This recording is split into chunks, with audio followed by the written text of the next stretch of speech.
Amis étrangers, venez travailler chez nous, venez étudier chez nous. Tel est le message qui a été passé hier par le président de la République dans un grand raout sur l'attractivité de la France auquel participait la ministre de l'Enseignement supérieur, Madame Geneviève Fioraso, qui va nous parler aussi des stages, puisqu'on est dans la pleine période où les jeunes étudiants cherchent des jobs dans les entreprises. On va en parler. Merci.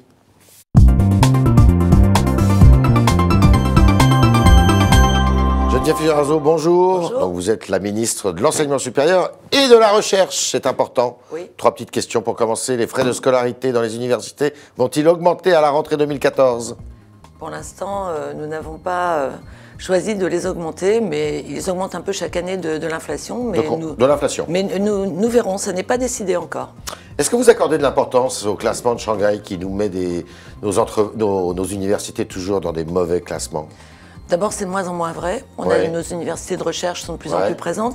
Ensuite, c'est un classement qui ne tient pas compte de l'enseignement, des critères de transfert. La recherche, Et oui, voilà, c'est absolument la recherche et surtout les prix. Donc, il faut relativiser ce classement. C'est un classement très parcellaire. D'accord. L'évaluation des enseignants par les élèves, par les étudiants, est-ce que c'est quelque chose que vous allez généraliser ? Ça se fait déjà dans certaines universités. Il y a une autonomie des universités, donc on ne peut pas leur imposer. Vous y êtes favorable ? Mais oui, moi je suis favorable à ce que ce mouvement soit le plus répandu possible, mais dans un bon esprit. Il faut que c'est aussi un pacte de responsabilité. Alors on va parler de tout ça, mais avant je voudrais vous faire réagir sur quelque chose qui est sorti ce matin. Gilles Carrez a son opinion dessus. Claude Barthelone, il est sympathique, il a beaucoup d'amis. Je m'interroge parce que je crois qu'il est assez dépensier. C'est votre avis ? Je ne crois Parce qu'on pas. dit que Claude Barthelone pourrait être Premier ministre à la place je pense que de Jean-Marc Ayrault. Gilles Carrez, dans sa position à la Commission des Finances, tout le monde est dépensier. Ouais. Comme pour le président de la Vous Cour aussi. des comptes, Didier Migaud. Donc on est tous des dépensiers puisqu'ils sont là pour serrer les Mais boulons. Barthelone, c'est un bon Premier ministre. Claude Barthelone, ce que j'ai vu surtout, c'est qu'il avait fait faire des économies, à la suite d'ailleurs de Didier Migaud, à l'Assemblée nationale. Il a réduit les frais, il a réduit les dépenses, il a réduit les privilèges. Et de ce point de vue-là, il a plutôt été vertueux. Vous pourriez rempiler avec lui ? Mais ça n'est pas moi qui choisirais, vous avez bien compris. Alors, une proposition de loi pour réglementer les stages, les encadrer davantage. Les stages, c'est énorme, c'était 600 000 jeunes, j'allais dire gamins, c'est presque des gamins encore, il y a 6 ans, maintenant c'est 1 600 000 à peu près. 1 200 000. 1 200 000, d'accord. Faut-il leur accorder des congés ? J'ai vu qu'on allait accorder des congés aux stagiaires quand ils ont plus de 2 mois de stage. Il est normal qu'ils aient droit à certains avantages des salariés. Vous-même, vous prenez des congés. Oh, pas souvent. Oui, mais tout de même. Mais quand on est stagiaire, on est corvéable à merci. Mais il est rare que pendant 6 mois, vous travaillez d'affilée sans prendre de congés. Oui, mais il y a les week-ends. D'ailleurs, ce serait illégal. Mais les week-ends, ils doivent aussi travailler parce qu'ils ont des examens. Ils sont en formation. Je crois que c'est ça qu'il faut comprendre. Vous êtes ça pour ce projet de loi, il est fait pour redire ce que c'est qu'un stage. Un stage, ça n'est pas un CDD, ça n'est pas non plus un substitut à un emploi. Alors, qu'on s'entende bien sur les termes. Un stage, c'est à partir de 2 mois. Voilà. Un stage rémunéré. Un stage rémunéré. C'est obligatoire. C'est obligatoire à partir de 2 mois. 450 €, je crois, à peu près. 436 €. 436 €. 0,05 exactement. Jusqu'à 6 mois. Jusqu'à 6 mois. D'accord.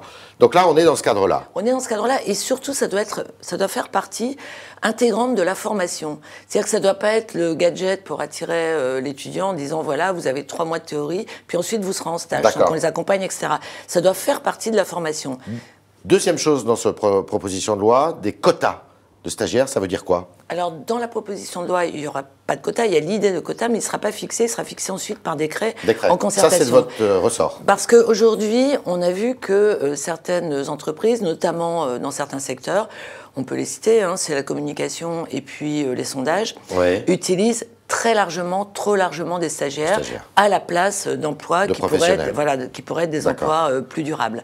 Donc il faut limiter, mais nous tiendrons compte de la taille des entreprises parce que nous ne voulons pas pénaliser l'offre des entreprises. C'est gagnant-gagnant. En limitant les abus, on donnera aussi une meilleure image des entreprises. C'est ça que je veux dire à Pierre Gattaz. Est-ce que vous avez pensé aux jeunes qui ne sont pas dans des cycles de formation mais qui veulent faire un stage, et quand on veut faire un stage, quand on est jeune, on vous demande une convention de stage, ce qui veut dire que vous êtes pris en charge pour tout ce qui est la sécurité sociale par votre université. Est-ce que vous avez pensé à ces jeunes qui n'ont rien, mais qui voudraient bien faire un stage, ils ne peuvent pas parce que justement, ils ne sont pas conventionnés? Parce qu'ils sont en dehors des structures. Alors là, ça relève moins de mon ministère, puisque moi, je suis dans le post-bac, donc en général, des gens qui sont diplômés, donc qui sont inscrits à l'université, dans une école. Ça relève plutôt du ministère du Travail. Pour le coup, c'est quelque chose de différent, mais ça se fait dans les formations qui accompagnent les emplois d'avenir, etc. Est-ce que vous promettez que cette proposition de loi, qui risque d'être adoptée, va lutter contre des abus, mais qu'elle ne sera pas trop contraignante pour les entreprises? Au contraire, c'est gagnant-gagnant, c'est ce que je disais. Aujourd'hui, les entreprises, elles sont soumises à 6 décrets, à 4 mouvements de loi successifs, 2006, 2008, 2009, 2011. C'est très compliqué pour elles. Tout ça, vous allez le rassembler dans cette proposition? Il y a des paperasseries insupportables. On va simplifier. Vous avez bien compris que la simplification était dans l'air du temps, que c'est ce que demandent les entreprises. Donc on va simplifier, mettre le moins de contraintes possible, mais tout de même encadrer. Et le moins d'impôts aussi? Bien sûr. Alors pour le coup, ça va être défiscalisé à la fois pour les jeunes qui suivent ces stages. Qui ne payeront pas d'impôts. Qui ne payeront pas d'impôts sur les 436 € 0,05 par mois. Mais en même temps, rien n'interdit aux entreprises de les payer davantage, rémunérer davantage. Et en même temps, les entreprises seront exonérées de charges sociales. Complètement. Complètement. Ce qui n'est pas le cas aujourd'hui. Ce qui n'est pas le cas au-delà des 3 mois. Au-delà des 3 mois. Donc entre 3 et 6 mois. Voilà. D'accord. OK. Alors, il y a eu ce grand meeting sur l'attractivité. Vous y étiez. Oui. Quel est le nombre d'étudiants étrangers en France? Alors, actuellement? Actuellement, c'est presque 300 000. 300 000. Donc, c'est en augmentation? On a augmenté, on a accordé 8% de plus de visas. Et nous sommes l'an dernier, en 2013 par rapport à 2012. Et nous sommes aujourd'hui au 3e rang mondial pour l'accueil d'étudiants, alors que nous étions passés au 5e rang. Nous étions redescendus à cause de la circulaire Guéant. D'accord. Ils viennent d'où, ces étudiants?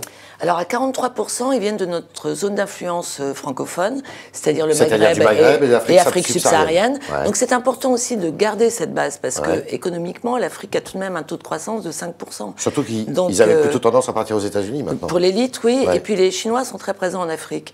Quand les Chinois sont présents quelque part, vous pouvez vous dire qu'il y a de l'économie et du commerce à faire. Donc, c'est important culturellement, j'allais dire presque moralement, historiquement, et puis économiquement, que nous gardions cette zone d'influence. Mais nous devons augmenter. Nous avons 20%, un peu plus de 20% d'étudiants qui viennent d'Asie, mais là c'est la Chine qui compte beaucoup, c'est la deuxième communauté après le Maroc, parce que à cause de l'effet nombre. Mais nous devons augmenter, nous avons un peu plus de 20% qui viennent d'Europe, favorisés par les programmes Erasmus, et du Canada, puisque les programmes Erasmus sont larges au Canada, mais nous devons accueillir davantage d'étudiants qui viennent de pays comme la Corée, comme l'Inde. Nous n'accueillons que 0,8% des étudiants indiens qui vont à l'étranger. Vous voulez faire à l'immigration estudiantine, vous voulez lui appliquer finalement une immigration choisie? Non, une immigration ciblée, ce qui n'est pas pareil. Nous continuerons à accueillir des étudiants qui viennent d'Afrique subsaharienne et du Maghreb, mais nous voulons accueillir davantage d'étudiants, donc nous allons élargir l'assiette, accueillir davantage d'étudiants, en particulier dans les filières scientifiques. Et vous allez faire des quotas là aussi? Non, absolument pas. Il n'est pas question de faire des quotas. Parce qu'on est déficitaire dans les filières scientifiques? On est déficitaire dans les filières scientifiques, oui. Par rapport à l'immigration estudiantine? Par rapport à la répartition des étudiants étrangers. Et on a davantage dans les sciences humaines et sociales et dans les filières artistiques, notamment en direction ceux qui viennent de Corée, par exemple du Japon ou d'Inde, et insuffisamment dans les matières scientifiques. Or, nous manquons d'informaticiens et nous manquons de vocations scientifiques. Donc c'est un beau moyen de compenser ce manque. Vous allez faire des facilités de visa de ce point de vue? Absolument. C'est ce qui est prévu dans le C'était déjà prévu pacte. dans la loi sur l'enseignement supérieur et la recherche. Et là, on va les conforter dès le premier papier, dès le premier visa. Vous êtes concerné par le passeport talent? Bien sûr. Oui. Bien sûr. Alors, c'est quoi ce passeport talent? Alors aujourd'hui, déjà dans l'enseignement supérieur et la recherche, dans le projet de loi, enfin dans la loi qui a été votée, il y a la possibilité pour les étudiants en master, les doctorants, d'avoir un passeport pluriannuel qui dure le temps de leurs études. Le passeport talent, ça va être encore amplifié, puisqu'il va s'agir de 4 ans à 5 ans pour les artistes, pour les hommes d'affaires, ceux qui ont besoin de visa rapidement, les docteurs, ceux qui ont passé leur doctorat en France, qui pourront y compris avoir un droit de visite. C'est un niveau d'études assez élevé, là, déjà. Oui, c'est un niveau de qualification assez élevé, mais surtout un niveau d'intérêt pour notre développement économique. L'idée qui domine, c'est toujours l'ouverture à l'international et l'emploi. Alors, ils viennent, mais chez nous, il y en a beaucoup qui partent aussi, des étudiants. Combien? Eh bien, il y a environ 200 000 étudiants, environ... Tous les ans qui partent? Oui, qui partent avec, dans un temps plus ou moins long, qui partent pas forcément pour un an. En fort croissance. Mais dans ceux, non. Non, contrairement à ce qu'on lit dans les journaux, seuls les étudiants de carrière commerciale sont ceux qui partent le plus à l'étranger après leurs études, puisque c'est de ça que vous parlez. Moi, je parlais grosso modo, je globalisais tous ceux qui partent en stage de courte durée, en Erasmus, en doctorat à l'étranger, en postdoc à l'étranger. Quand vous êtes en master de latin grec, il y a peu de chances que vous partiez. Non, pourquoi? Vous partez quand même. Vous pouvez partir, bien sûr, les humanités, c'est important. Vous savez, il y a des pays comme les pays anglo-saxons où on accueille dans les entreprises des gens qui sont formés aux humanités, parce que vous apprenez quoi? Vous apprenez à approfondir un texte, à analyser, à formaliser, à analyser, à avoir une vision. C'est utile dans une entreprise, il n'y a pas que le court terme. Il y a moins d'étudiants français qui partent à l'étranger qu'on ne le dit. Oui, bien sûr que ce qu'on appelle la fuite des cerveaux, pour simplifier, bien entendu. Et puis c'est bien qu'ils partent à l'étranger. On est allé dans la Silicon Valley avec le président de la République. On a vu 500 startups françaises, 60 000 Français qui vivent à San Francisco. D'abord, ils aiment la France, ils font pas de French bashing.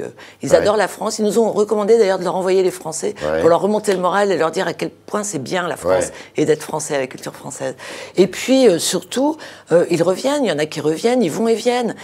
Je crois qu'on est dans un monde globalisé et nous sommes un pays d'universalité. Donc il faut admettre l'idée que notre influence sera d'autant plus grande que nous serons ouverts et pas repliés sur nous-mêmes. Vous êtes d'une région populiste. Vous êtes d'une région Grenoble. Grenoble, c'était aussi un peu un foyer. On voulait en faire la Silicon Valley à la française. C'est encore le cas? Pourquoi on voulait en faire? C'est une sorte de Silicon français à la française, Silicon Valley à la française, parce que tout le monde travaille ensemble. Les chercheurs, les étudiants, qui peuvent bénéficier des plateformes technologiques, les collectivités locales, tout le monde, les enseignants-chercheurs évidemment, donc, et les industriels. Quelle que soit la taille de l'industrie, on a beaucoup d'entreprises étrangères à Grenoble. Donc il y a une espèce, et puis on a des grands équipements, sur les 7 grands équipements scientifiques internationaux, on en a 4 à Grenoble. Ça nous amène quand même plus de 10 000 étrangers par an, scientifiques ou industriels. Dans la région c'est énorme. Oui, donc ça donne une ouverture d'esprit qui est formidable. Et pour autant, il y a 8 Grenoblois sur 10 qui ne sont pas nés à Grenoble et ce sont ceux qui défendent le plus Grenoble. Donc vous voyez, ça ne banalise pas la culture, au contraire. Vous allez faire des efforts sur le dispositif crédit impôt recherche, justement, de ce point de vue? On ne peut pas faire plus d'efforts. On est au maximum. Nous avons en France, avec le crédit impôt recherche qui atteint presque 6 milliards maintenant, qui était de 1,8 milliard en 2008, je rappelle, nous avons le dispositif le plus attractif au monde. Pour ce qu'on appelle l'encouragement, l'incitation pour les entreprises, quelle que soit leur taille d'ailleurs. On a de plus en plus de petites entreprises pour qu'elles dépensent de l'argent, qu'elles investissent dans la recherche et le développement. Parce qu'on a besoin d'innover. Si on veut garder notre industrie, je rappelle qu'on a perdu 750 000 emplois dans les 10 dernières années, si on veut garder notre industrie, si on veut avoir de nouvelles filières, les biotech, le numérique porteuses, il faut qu'on garde notre industrie. C'est eux qui intègrent ces technologies. Une ministre de l'enseignement supérieur et de la recherche heureuse? Mais oui.